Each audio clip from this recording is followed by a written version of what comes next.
이 시간 다 함께 일어나셔서 영과 진리로 주일 예배를 하나님께 드리시겠습니다.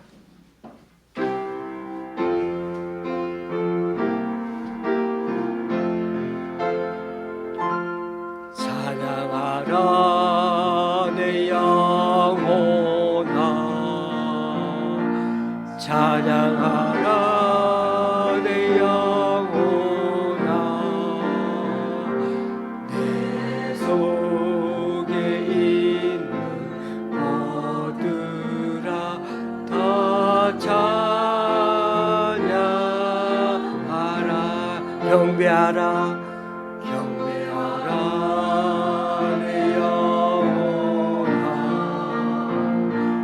경배하라 내 영혼아, 내 속에 있는 모두라 다 경배하라. 감사하라 내 영혼아, 감사하라 내 영혼아, 내 속에 있는 모두라 다 감사하라. 주님 감사합니다. 여호와여, 주의 기이한 일을 하늘이 찬양할 것이요, 주의 성실도 거룩한 자들의 모임 가운데서 찬양하리이다. 무릇 구름 위에서 능히 여호와와 비교할 자 누구며 신들 중에서 여호와와 같은 자 누구리까? 하나님은 거룩한 자의 모임 가운데서 매우 무서워할 이시오며 둘러있는 모든 자 위에 더욱 두려워할 이시니이다. 아멘. 사도신경으로 주님께 신앙 고백 올려드립니다. 전능하사 천지를 만드신 하나님 아버지를 내가 믿사오며 그 외아들 우리 주 예수 그리스도를 믿사오니 이는 성령으로 잉태하사 동정녀 마리아에게 나시고 본디오 빌라도에게 권한을 받으사 십자가에 못 박혀 죽으시고 장사한 지 사흘 만에 죽은 자 가운데서 다시 살아나시며 하늘에 오르사 전능하신 하나님 우편한 자 계시다가 저리로서 산자와 죽은 자를 심판하러 오시리라. 성령을 믿사오며 거룩한 공예와 성도가 서로 교통하는 것과 죄를 사하여 주시는 것과 몸이 다시 사는 것과 영원히 사는 것을 믿사옵나이다. 아멘. 자리에 앉으셔서 찬송 6장 하나님께 찬양 드리시겠습니다.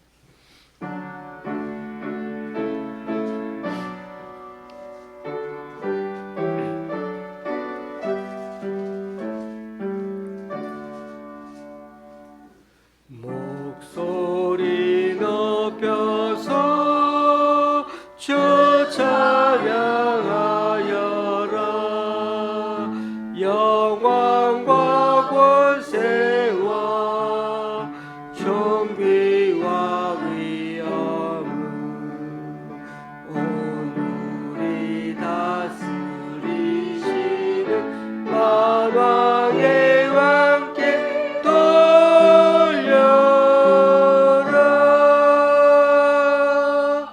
아멘.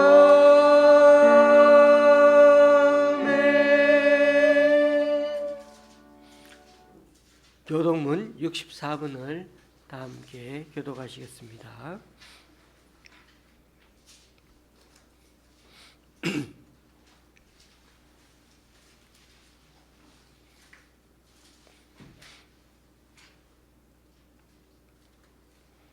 할렐루야. 하늘에서 여호와를 찬양하며 높은 데서 그를 찬양할지어다. 그의 모든 천사여 찬양하며 모든 군대여 그를 찬양할지어다. 해와 달아 그를 찬양하며 밝은 별들아 다 그를 찬양할지어다. 하늘의 하늘도 그를 찬양하며 하늘 위에 있는 물들도 그를 찬양할지어다. 그것들이 여호와의 이름을 찬양하면 그가 명령하심으로 지음을 받았음이로다. 그가 또 그것들을 영원히 세우시고 폐하지 않을 명령을 정하셨도다. 여호와의 이름을 찬양할지어다. 그의 이름이 홀로 높으시며 그의 영광이 땅과 하늘 위에 뛰어나심이로다.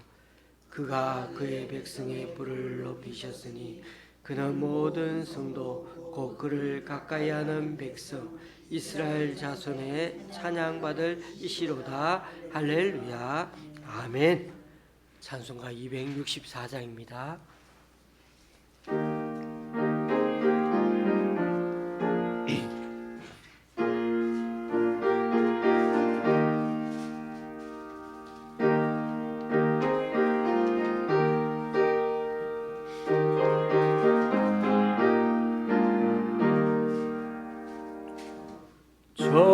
정결하게 하는 셈이 나의 앞에 있도다.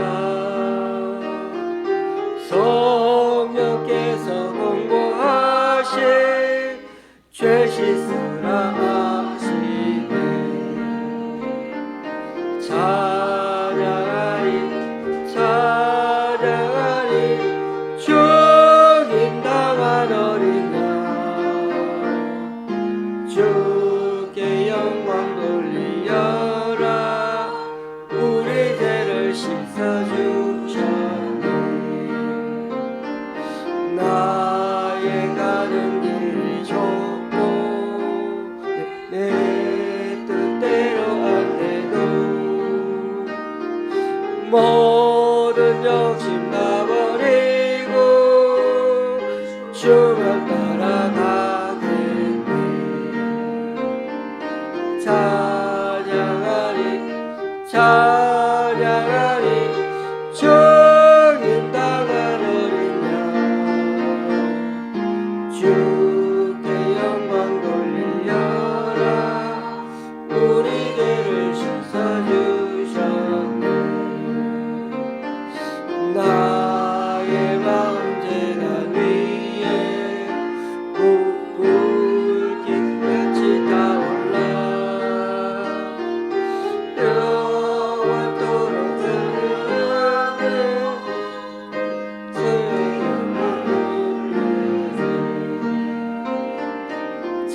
찬양하리 찬양하리 죽임당한 어린 양 주께 영광 돌리어라. 우리 죄를 씻어주셨네. 한량없는 그의 은혜 나를 영접하셨네. 내가 지은 모든 죄와 허물 용서하셨네. 찬양하리 찬양하리 죽임당한 어린 양 주께 영광 돌리어라. 우리 죄를 씻어주셨네. 성부 하나님께 영광 성자 예수께 영광 성령님께 또한 영광 모두 돌려드리세. 찬양하리 찬양하리 죽임당한 어린 양 주께 영광 돌리어라. 우리 죄를 씻어주셨네.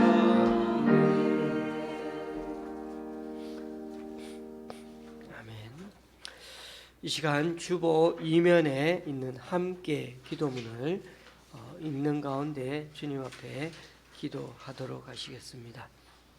첫 줄을 사회자가 먼저 읽고 그 다음 줄은 우리 다 같이 기도하는 마음으로 그렇게 읽도록 하겠습니다.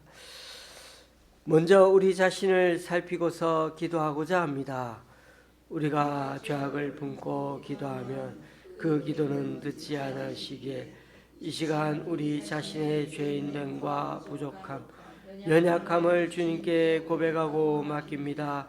주님의 보혈로 우리를 정결케 하여 주시고 성령님의 인도하심과 능력을 덧입어 기도하는 이 시간 되게 하여 주소서. 잠시 기도하겠습니다.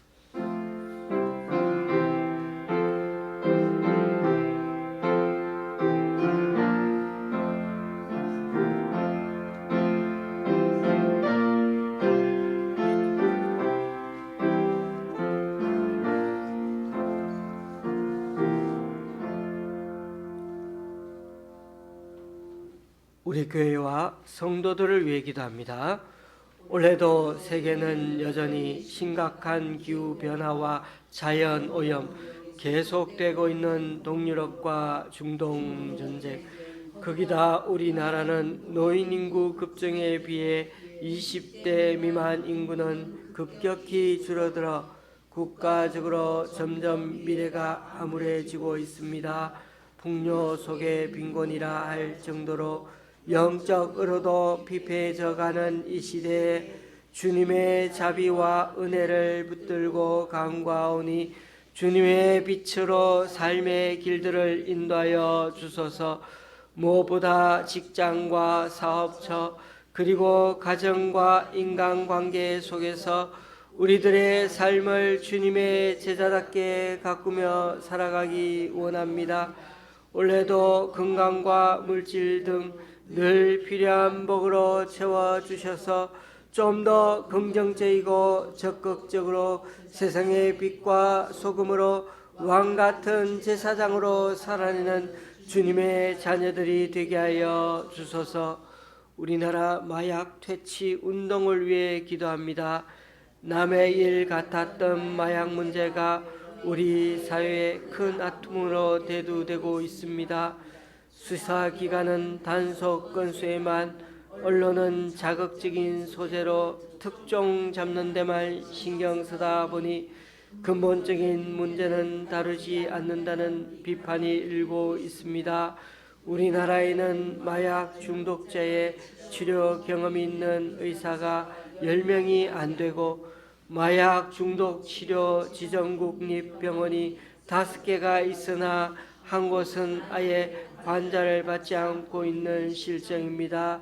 투약자나 마약 사범에 대한 강력 처벌만 아니라 10대, 20대들에게 약물 치료로 재범률을 줄이는 방법 또한 적극적으로 병행될 수 있기 원합니다. 무엇보다 마약과의 전쟁이 정부와 검찰, 시민사회에 심각히 받아들여 의식운동으로 거듭날 수 있게 하여 주시고 복음 안에서 참 생명의 기쁨과 의미를 찾게 하시어 상처 입은 치유자로 이웃을 섬기게 하소서. 삶의 자유에 굶주린 북한을 위해 기도합니다. 북한은 연일 계속되는 탄도미사일 발사와 남북 관계의 새로운 적대적 설정으로 한반도 상황을 극한의 대결로 몰아가고 있습니다. 또한 김정은 정권은 집권 이후 체제 유지를 위해 반동사상문화배격법, 청년교양보장법, 평양문화보호법 등을 만들어 쓰는 남한 문화의 인민이 흔들리는 것을 막고자 공개 처형을 통해 공포 분위기를 조성하고 있습니다. 북한이 무력적인 도발 행위를 멈추고 대화와 타협의 장으로 나올 수 있는 환경이 되게 해주시고 자유가 말살된 북한 사회에 복음의 빛이 스며들어 죽음의 늪에서 헤어나올 수 있게 하여 주옵소서. 그리고 탈북을 선택할 수밖에 없는 북한 내 상황이 호전되어 중국에 체류하고 있는 탈북인의 체포와 송환이 멈춰지게 해 주소서. 전 세계 76개국 지도자 선거를 위해 기도합니다. 원래는 미국과 러시아, 방글라데시, 브라질, 인도, 인도네시아, 멕시코, 파키스탄 등 세계에서 인구가 가장 많은 8개 국가를 비롯해 세계 인구의 절반 이상을 차지하는 총 76개 국가들에서 선거가 실시됩니다. 1월에 있었던 대만 총통 선거와 3월에 있을 우크라이나 대선은 중국과 러시아와의 관계에 있어 중요한 영향을 끼칠 것으로 예상됩니다. 주께서 세계를 통치하심을 굳게 믿고 기도하오니 올 한 해 치러지는 전 세계 선거에 공의로우심을 드러내 주셔서 나라마다 얽혀있는 문제와 사정들을 감안하여 필요한 지도자들이 각 나라에 세워지게 하여 주소서. 미국의 총기 사고를 미국의 젊은 세대를 위해서 기도합니다. 2010년에서 2024년 사이에 태어난 전 세계 알파 세대가 전 세계 20억 명이 넘어 역사상 가장 큰 인구 집단이 될 것으로 예상됩니다. 이들은 어려서부터 동영상 플랫폼 틱톡 등의 소셜미디어에 익숙한 완전한 첫 온라인 세대로 평가됩니다. 그런데 영국 같은 경우 18세 이하 청소년들이 이미 60% 이상 음란물 중독 진단을 받는 등 세상 문화와 즐거움에 휩싸인 채로 살아갈 가능성이 많다고 합니다. 이들이 환락과 음란에 찌든 세상 문화와 즐거움을 따르기보다 예수 그리스도를 아는 빛 가운데 자라가게 하시고 눈에 보이는 세계를 넘어 보이지 않는 하나님 앞에서 행하는 법을 배우게 하소서. 또한 최신 문명 이기와 기술들을 생명을 살리는 가치 있는 삶에 투자하게 하소서. 잠시 우리 자신의 기도 제목 갖고 기도하시겠습니다. 주님,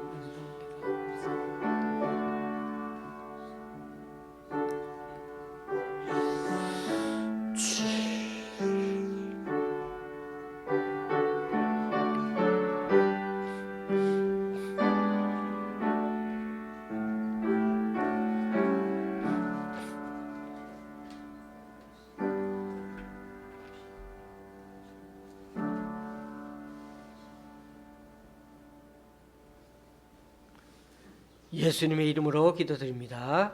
아멘. 오늘 우리에게 주시는 하나님의 말씀은 마가복음 1장 23절에서 34절까지입니다. 마가복음 1장 23절에서 34절까지입니다. 제가 가지고 있는 신약 성경은 54쪽입니다.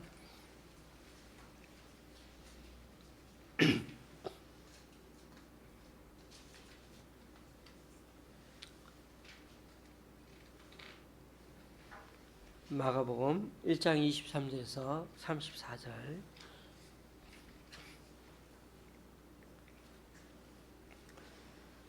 교도가실 때 제가 먼저 읽습니다.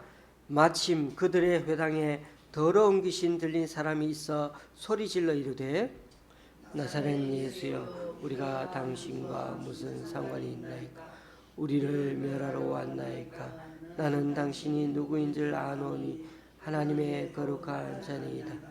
예수께서 꾸짖어 이르시되 잠잠하고 그 사람에게서 나오라 하시니 더러운 귀신이 그 사람에게 경련을 일으키고 큰 소리를 지르며 나오는지라. 다 놀라 서러움으로 이르되 이는 어찌미냐? 권위 있는 새 교훈이로다. 더러운 귀신들에게 명한즉 순종하는도다 하더라. 예수의 소문이 곧 온 갈릴리 사방에 퍼지더라.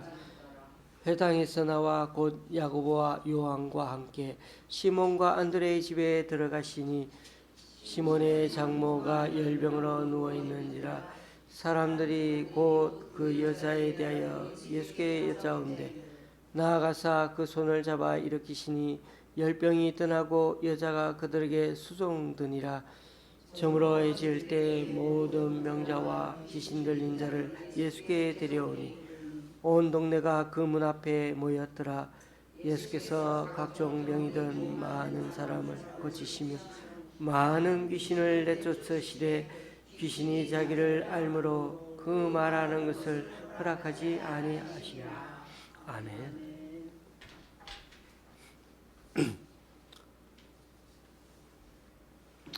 제가 기도 중에 6번 기도할 때 전 세계 알파 세대를 위해서 기도해야 되는데 미국의 알파 세대를 위해서 기도한다고 했습니다. 죄송합니다. 성경에는 4개의 복음서가 있습니다. 이 4권 모두 사람 이름이 붙어있는 복음서이죠. 마가복음은 마가가 쓴 복음서입니다.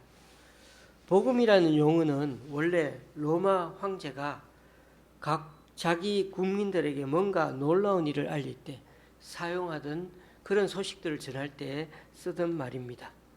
그런데 예수님을 하늘의 왕, 메시아로 소개하기 위해서 로마 사람들이 쓰던 그 용어를 차용한 것이 바로 복음이라는 용어입니다. 원래 복음, 복된 소식이란 말은 로마 황제가 사용하는 말이죠. 그런데 여러분, 마가 요한이라는 사람은 우리에게 알려지기를 마가 다락방으로 많이 알려져 있습니다.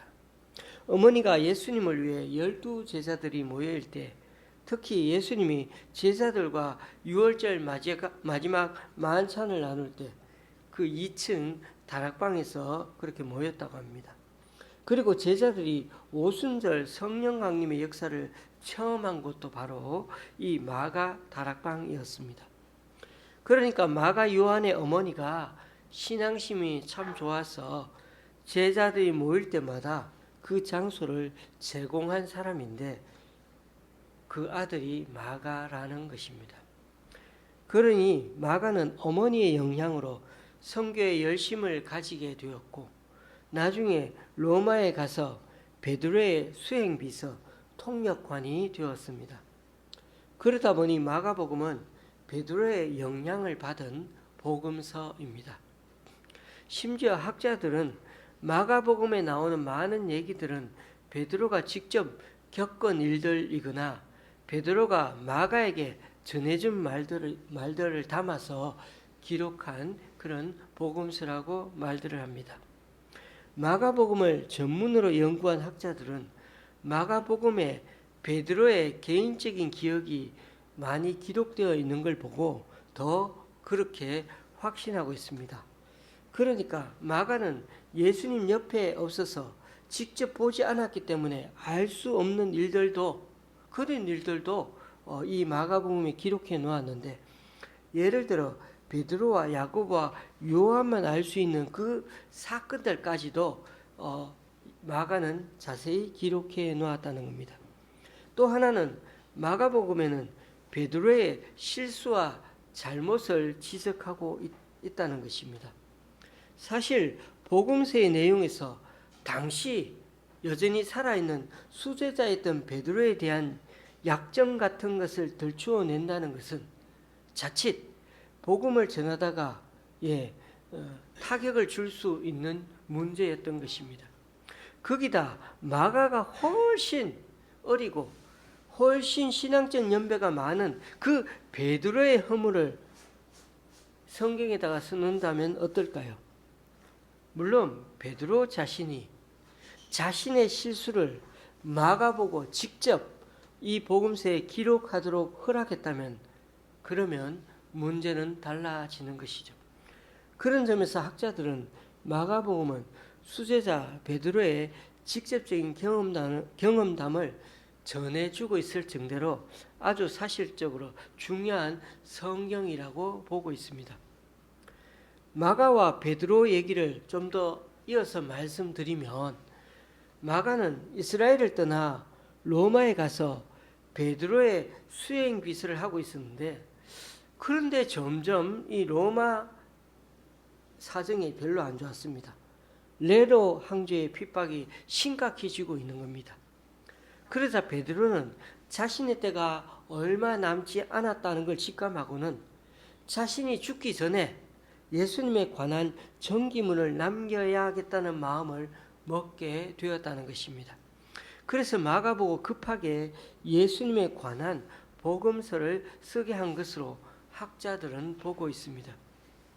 제가 큐티 나눔에서 말씀드렸지만 사복음서가 신약 성경에서 제일 앞에 나오지만 그래도 사도 바울의 서신서들이 사복음서보다도 훨씬 앞에 이렇게 기록되었다고 말씀드렸습니다. 사도 바울은 이미 여러 교회에다가 회람용 편지를 써서 보내고 있었지만 예수님의 제자들은 그때까지 다 입에서 입으로 구전으로 복음을 전하고 있었던 것입니다. 그러니까 예수님이 부활 승천하시고도 40년이 지나고서야 그때부터 제자들은 예수님에 관해 복음서를 쓰기 시작했다는 것입니다. 그런데 마가복음은 사복음서 중에 그나마 가장 먼저 쓰여진 복음서입니다. 그러니까 사복음서 저자들은 예수님을 하늘로 보내드린 후에 30 몇 년씩이나 지난 기억을 가지고서 성경을 기록해야 했던 것입니다. 그래도 마가복음은 예수님의 수제자의 생생한 경험담을 담았는데, 그런데 이 마가복음 성경의 특징이 읽어보면 아주 긴박하게 성경이 기록되어 있다는 것입니다. 당시 로마에 고난받는 성도들에게 하나님의 복음을 믿으면서 고난받는 것이 고생하고 어떨 때는 순교하고 그렇게 막 모든 걸 빼앗기고 힘들어하고 하는 그런 것들이 얼마나 영광스러운 일인지를 로마 교인들에게 알려주어야 하기 때문입니다. 그래야 이 복음서를 읽고서라도 힘을 내면서 믿음의 정절을 잘 지켜낼 수 있지 않겠습니까? 베드로는 성도들에게 로마 황제가 아니라 예수님을 하나님 나라 왕으로 섬기는 것이야말로 진정한 복음이라는 사실을 마지막까지 알리고 싶었던 것입니다. 그래서 자신이 죽더라도 예수 그리스도를 분명하게 믿음 가운데 굳게 믿어질 수 있도록 믿게끔 하도록 그렇게 마가복음이 쓰여졌던 것입니다.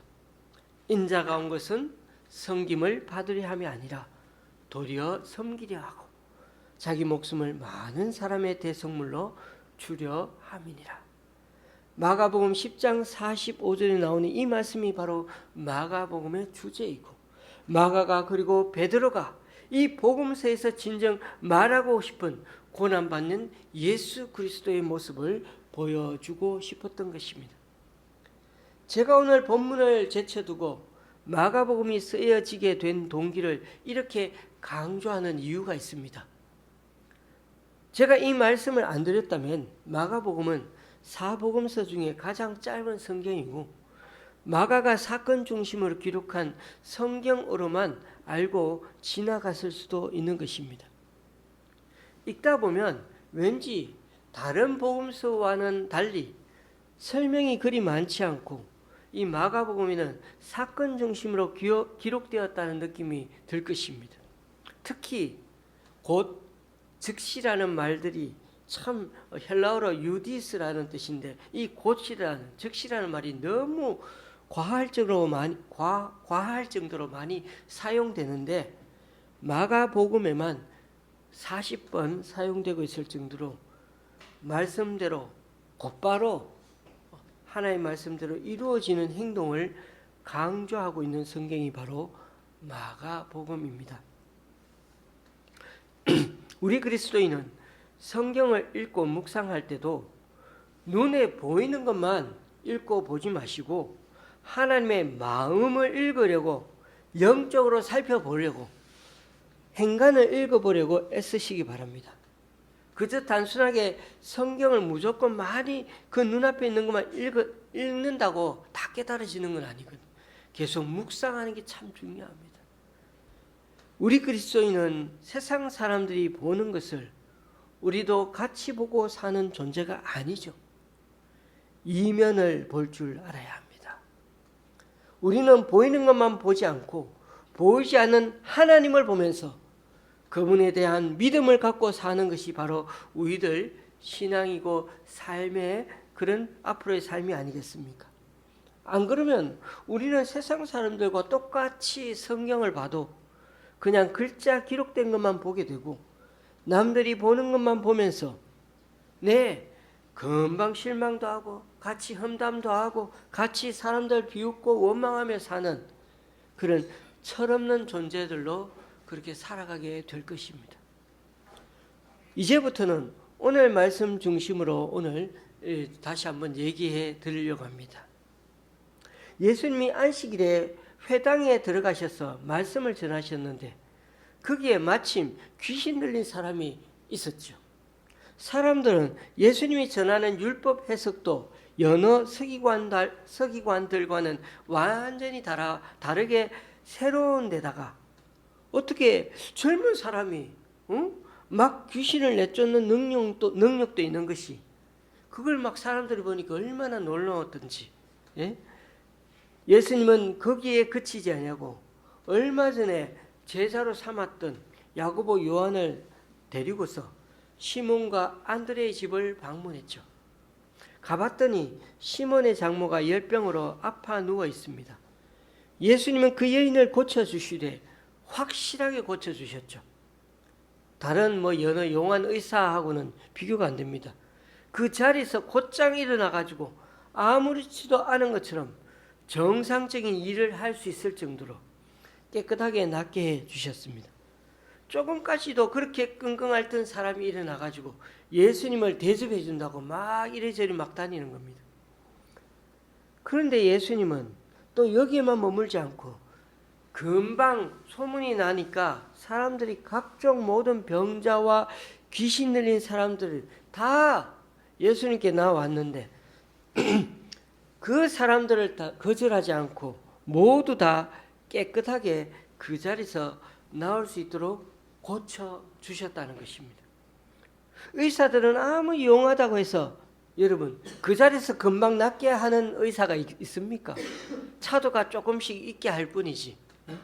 예수님은 즉시 병의 근원이 치료되도록 하셨던 것입니다. 자, 여러분, 예수님은 왜 이렇게 사람들을 하루 종일 고쳐주시는 일을 많이 하셨을까요? 예수님이 이렇게 열심히 고쳐주신 이유가 병을 많이 고쳤어. 그렇게 유명한 의사로 알려져서 나중에 그 유명해진 의사 명함으로 자신의 메시아 일을 하기 위함이었을까요? 그래서 이렇게 예수 믿으면 모든 사람들도 병 금방 다 기도해주고 해서 낫게 해줄 수 있다.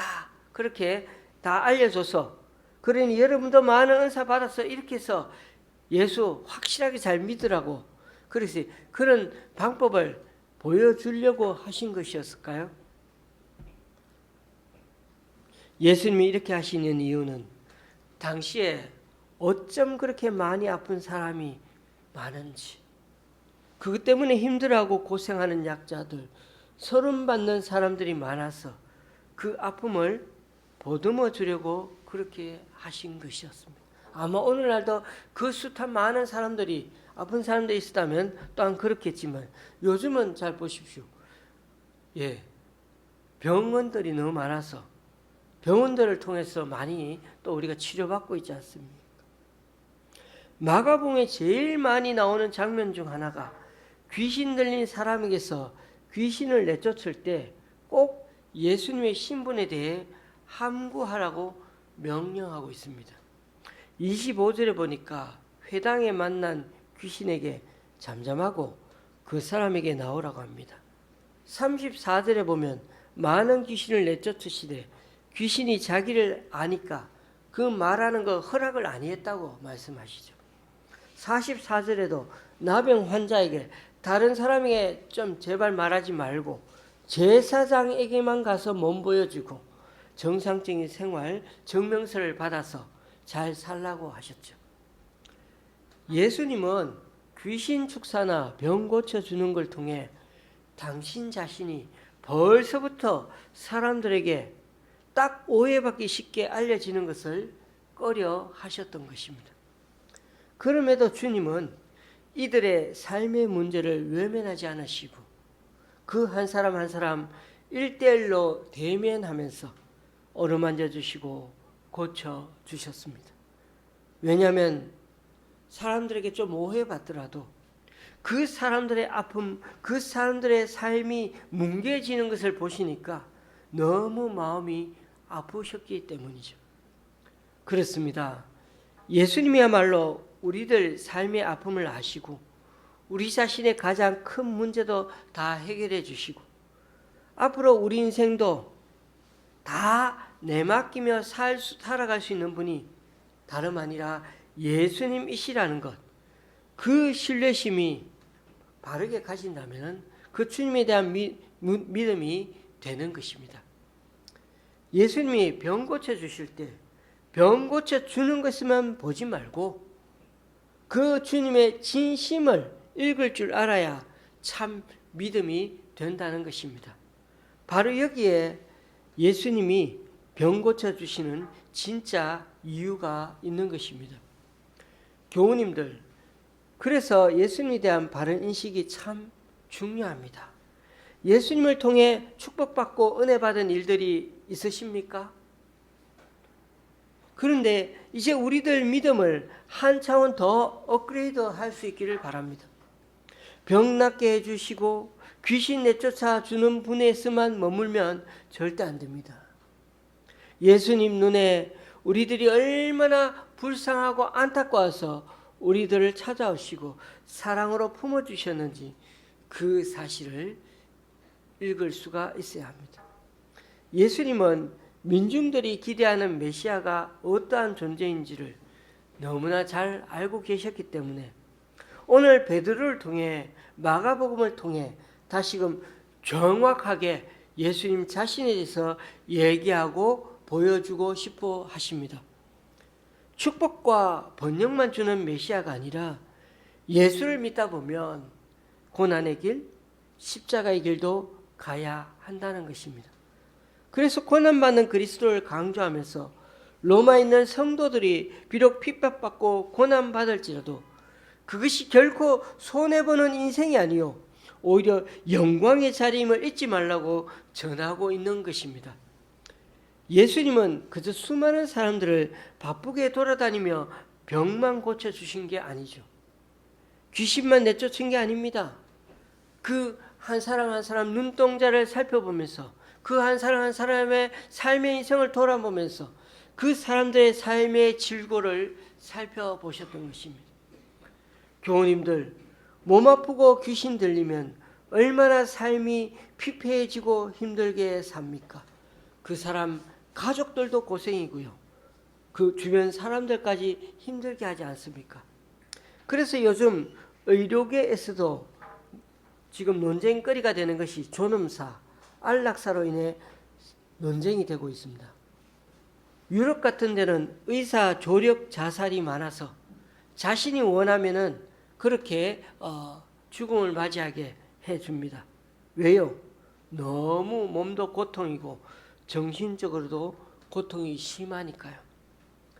그런 점에서 여러분, 어느 누구가 아프다 그러면 용한 의사 소개시켜 주는 것도 좋지만 그 사람의 아픔을 함께 이해하고 보듬어 주는 우리가 되어야겠습니다. 제발 사람에게 의지하려고 하지 말고 하나님을 바라보는 가운데 주님의 위로와 은혜를, 주님의 능력을 직접 경험할 수 있도록 그런 분들을 도와줄 수 있어야 할 것입니다. 물론 선교지에서는 지금도 이런 놀라운 귀신 축사나 치유의 기적이 여전히 많이 일어난다고 합니다.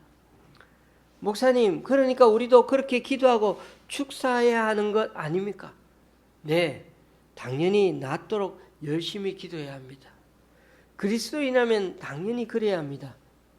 그런데도 보십시오. 우리가 사는 이 도심 지역 속에서는, 교회가 선 곳에서는 이런 일들이 예전보다 점점 많이 줄어들어가는 것 같지 않습니까?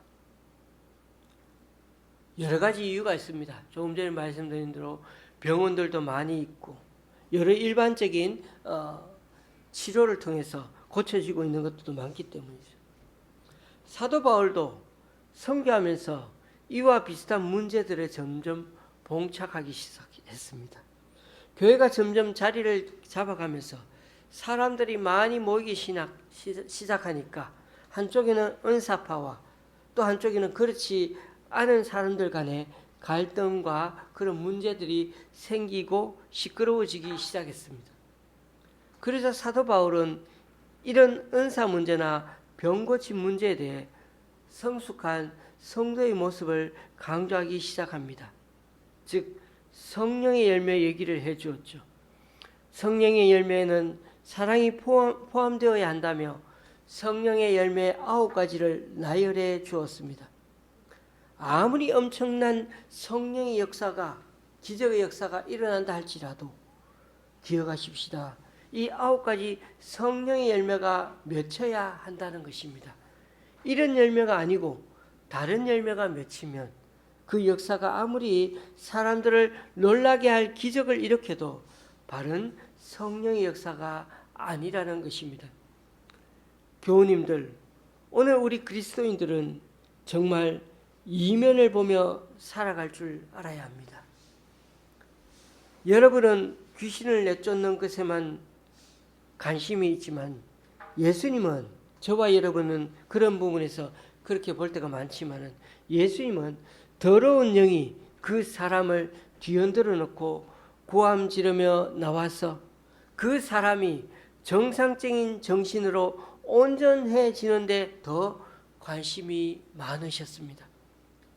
더러운 영의 지배에서 벗어나 거룩한 하나님의 영으로 회복되는 것을 주님은 간절히 바라고 계셨던 것입니다. 목사님, 우리도 그걸 가장 원해요. 그렇게 말하고 우리는 살지만 솔직히 그렇지 않을 때도 더 많지 않습니까? 우리는 지금 더러운 영이 온 세상에 사람들 마음을 헤집고 있는 시대에 살고 있습니다. 사람들은 만나기만 하면 부동산 재개발 이야기를 하고 요즘 정치 얘기하느라 정신이 없고 목사님들 간에도 너무 많습니다. 아니면 자기 자식 자랑한다고 바쁩니다. 돈이, 정치 이념이 사람들의 정신을 지배하고 있습니다. 모두들 뭔가 큰일을 한다면서 난리를 치는 사람들도 있고 이 세상에서 좀 더 잘 살아보려고 애쓰는 사람들로 가득 차 있다는 것입니다. 우리가 교회 다닌다고 해서 세상 사람들과 다르지 않는 것 같습니다. 무엇이 옳은지, 우리가 살아가야 할 세상이 어떤 세상이어야 하는지는 별로 관심의 대상이 아닙니다. 모두들 지금 당장의 이익에 혈안이 되어서 목표를 정하고 사는 데만 바쁩니다. 요즘 자신을 국회의원으로 찍어달라면서 온통 후보들이 매일 서너 통씩, 저에게도 문자가 매일 서너 통씩 문자가 오고 있습니다. 그래서 저는 다 지금 차단하고 있습니다. 못 오게. 그리고 정치 관련 설문조사는 얼마나 하는지 거짓말하지 않고 최소한 매일 대여섯 통씩 전화가 걸려옵니다. 설문조사한다고. 심지어 신천지까지 나서서 저번 대통령 선거 때도 그러더니만 이번에도 세력을 규합해서 사람들을 한 곳으로 획일적으로 찍으라고 하고 있다고 합니다. 여러분, 이게 지금 세상에 무슨 난리입니까? 우리가 지금 고쳐야 할 부분은 무엇입니까? 병을 고쳐야 합니까? 아니면 우리의 더러운 마음을 제일 먼저 씻어내야 합니까? 정말 주님의 영으로 깨끗함을 덧입어야 하지 않겠습니까? 이 지구 세상은 점점 극지방이 녹아서 언제 바닷물이 급속하게 불어날지 모르는데 이 한반도가 우리 때는 안 잠기더라도 잘못하면 몇십 년 뒤에는 잠길 수도 있습니다. 우리가 그때는 없으니 괜찮다? 무슨 그런 논리가 다 있습니까? 온통 바다와 육지에는 플라스틱 오염과 공해로 점점 맑은 물도 없어지고 기후도 들쑥날쑥 난리인데 저와 여러분은 이 시대에 점점 심해지는 아픔과 하나님의 경고에 대해 제대로 분별할 수 있어야 하겠습니다. 저는 말세에 대한 두려움을 가지라고 말씀드리는 것이 아니라 지금 이 시대를 잘 분별하고 눈에 잘 보이지 않는 이면, 즉 하나님의 마음을 살펴보는 우리가 되자는 것입니다. 우리가 주님의 마음으로 세상을 바라보면 안식일인데도 주님이 왜 많은 사람을 고치시려고 그렇게 애쓰셨는지를 알 수가 있습니다. 주님은 단순히 현실 문제 이면에 깊은 죄의 문제와 마음의 문제를 발견하시고 당신께서 이를 해결하는 구세주 구원자가 되기를 원하십니다. 말씀을 맺습니다. 성경 말씀을 볼 때 하나님 마음을 읽으려고 애쓰십시다. 우리 눈앞에만 보이는 번영신학, 축복신앙에서 이제 좀 벗어나서 주님처럼 복음의 빚진 자, 사랑의 빚진 자처럼 살아가는 우리가 되어야 하겠습니다. 비록 살다 보면 주님 위에 때로는 고난을 겪어야 하고 희생해야 할 때도 많은 게 바로 그리스도인들입니다. 저도 때로 화가 나고 분노가 나고 참지 못할 때가 참 많지만 예수 믿는다는 것 때문에 손해도 볼 수 있고요. 욕을 안 하고 오히려 그 사람을 이해해 보려고 해야 하는 게 바로 그리스도인의 삶인 것입니다. 세상은 점점 세속화되고 더러운 영에 사로잡혀 이기주의고 집단주의적이고 그저 자기 목적이 하나님 뜻이다고 그러면서 다들 사람들을 부추기며 살지만은 우리는 그런 것에 현혹되지 말고 오직 주님의 길, 십자가의 길, 고난의 길을 묵묵히 걸어가는 저와 여러분의 한 주간의 삶이 될 수 있기를 주님의 이름으로 축원합니다. 기도하시겠습니다. 주님, 설날 연휴를 보내는 중인데 오늘 이렇게 우리들 자신을 되돌아보는 말씀을 묵상하게 됩니다. 세월이 흘러갈수록 하나님 믿는 사람들의 마음이 예전만큼 맑은 마음으로 주님을 따르는 사람이 점점 적어지는 것은 아닌가 하는 생각이 듭니다. 욕심이 없으면 마음도 맑은데 욕심을 버려야 다른 사람들에게 감동, 감화를 주는 삶이 되는데 우리들 속에 우리들 욕심과 바람이 참 많음을 보게 됩니다. 어떻게 보면 오늘의 교회가 사람들에게 감동을 주지 못하는 것은 우리들 모습이 점점 부자가 되어가기를 소망하고 있고 그런 것을 추구하며 살기 때문이 아닌가 싶습니다. 오늘도 우리는 예수님을 하나님의 거룩하신 분이라고 부릅니다. 하지만 삶으로는 나사렛 사람이라고 부릅니다.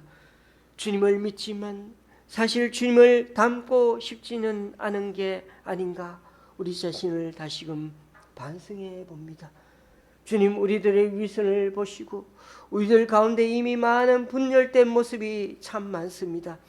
그냥 사랑하며 살면 되는데, 섬기며 살면 되는데 이렇게 많이들 나눠 있습니다. 나누지 말라 했는데 나누어 있습니다. 우리 자신이 귀신 들린 것이 아닌데도 하나님의 거룩한 영 안에서 살아간다면서도 여전히 더러운 마음, 여전히 돈과 지위와 여전히 이 세상 것들을 목표로 살아가고 있음을 고백합니다. 우리 속에 있는, 우리 가정에 있는, 우리 교회에 있는 더러운 영의 생각들을 벗어버리고 오직 주님이 주시는 성령의 열매를 쫓아 살아가는 우리들이 다 되게 하여 주옵소서. 사람을 살리고 사람을 진정 섬기며 사랑하는 주님의 참 제자들이 다 되게 하여 주옵소서. 예수님의 이름으로 기도드리옵나이다. 아멘. 찬송가 286장입니다.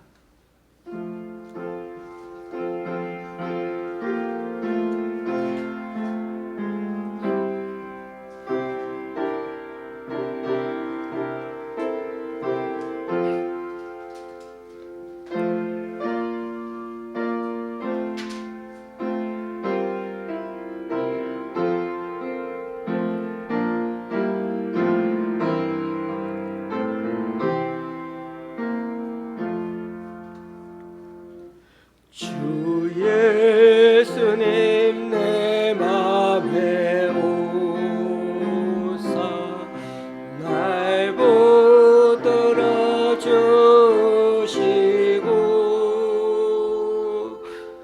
내 마음에 새 힘을 주사 늘 기쁘게 하소서.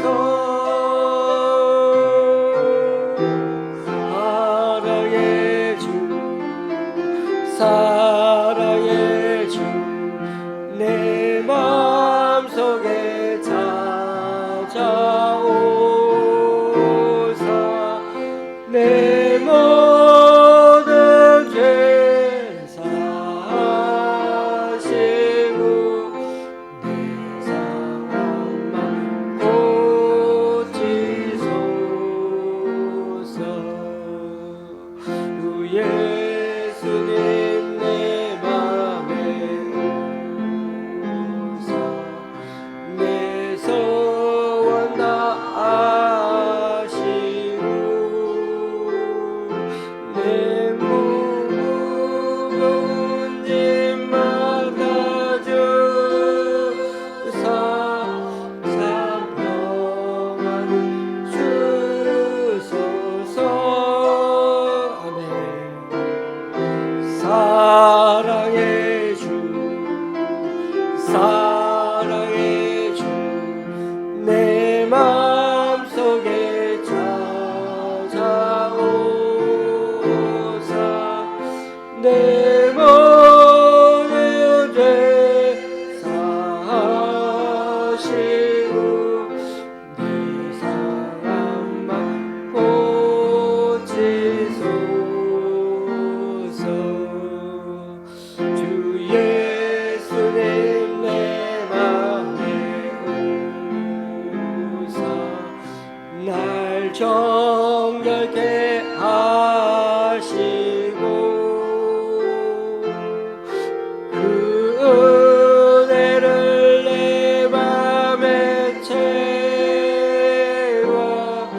늘 충만케 하소서. 사랑의 주 사랑의 주 내 마음속에 찾아오사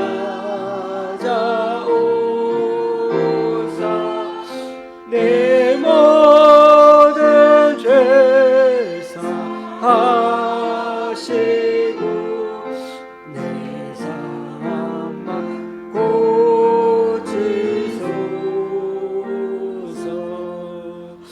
주 예수님 내 맘에 오사 내 길 인도하시고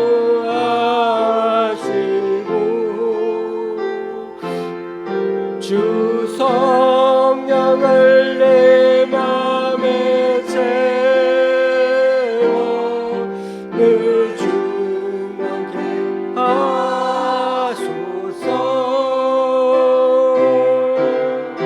사랑의 주 사랑의 주 내 마음속에 찾아오사 내 모든 죄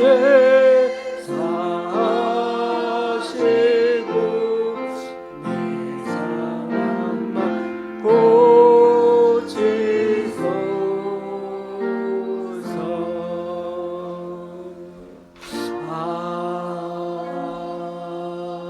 아멘.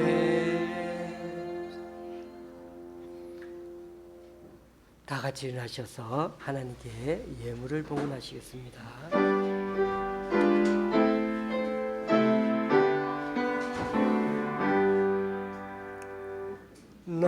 나의 모든이 주여 받아주셔서 하늘나라 위하여 주 뜻대로 쓰소서.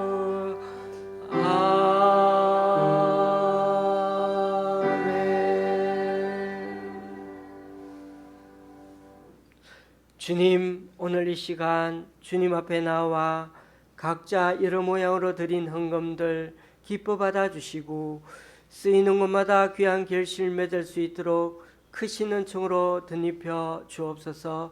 지난 주일에 8분의 주일 헌금과 1분의 11조 헌금을 하나님께 올려드렸습니다. 또한 김천의 권사님이 강동구 두 교회에서 귀한 헌금을 주님께 올려드립니다. 이분들의 헌신과 섬김 귀하게 받아주셔서 이분들을 통하여 하나님 나라가 더욱 확장되게 하여 주시옵소서. 예수님의 이름으로 봉헌기도 드립니다. 아멘. 앞뒤상으로 인사 나누시겠습니다.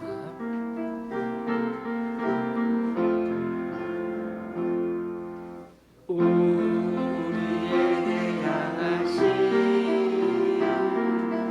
여호와의 인자하심이 크고 크도다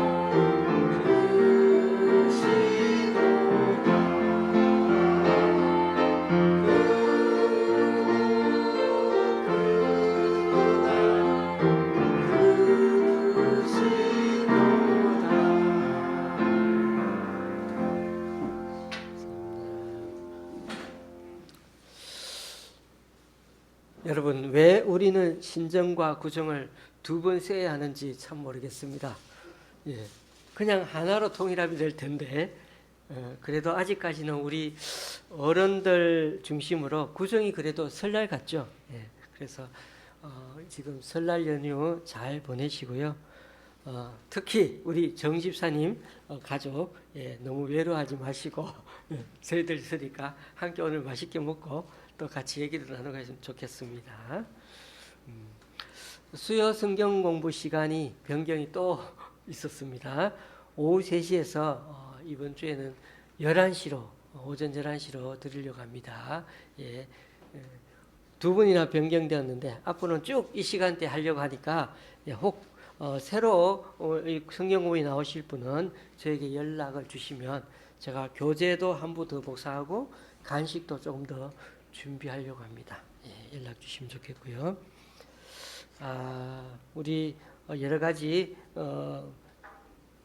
1월달, 2월달이 벌써 시작하고 있는데 신년요절 잊지 마시고 기억하셨다가 올 한해 어떻게 하나님께서 말씀을 통해 축복해 주시는지 또 그 말씀을 통해서 힘과 능력을 덧입는 그런 우리가 되었으면 좋겠습니다.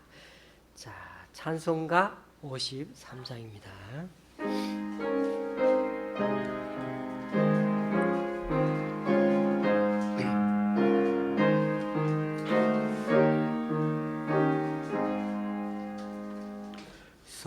성전을 떠나가기 전 머리를 숙일 때 주께서 함께 계시고 복 내려 주소서. 집으로 돌아가는 길 주동행하시고 내 모든 오늘 심사를 다지려 주소서. 거룩한 날이 다가고 저녁이 되도록 주 우리 맘에 빛대사 늘 계시옵소서.